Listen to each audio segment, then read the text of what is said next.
to the Startup Funding Espresso. I'm Halti Martin, where we talk about how to raise funding and invest in startups and the time it takes to drink an espresso. If you have a question about startup funding or investing, please go to the website, startupfundingespresso.com, and type in your question into the chat bot in the lower right corner to receive an answer. I hope you enjoy this episode.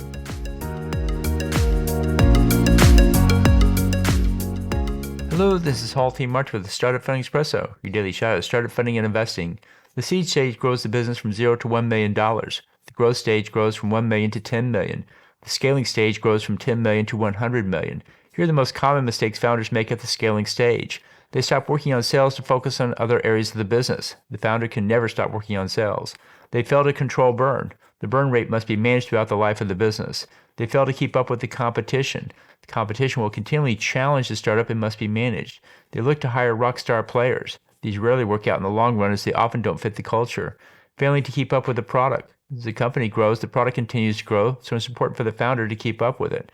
Overestimating sales capacity. Founders often overestimate how much the team can manage. Reaching for the upmarket. Startups often try to move upmarket to gain a higher dollar sale per customer. Doing this at the expense of the core business is detrimental. Consider these mistakes in scaling a startup. Thank you for joining us for the Startup Funding Espresso, where we help startups and investors connect for funding. Let's go start listening to today. Halti Martin is the director of Investor Connect, which is a 501c3 nonprofit dedicated to the education of investors for early stage funding. All opinions expressed by Hall and podcast guests are solely their own opinions and do not reflect the opinion of Investor Connect.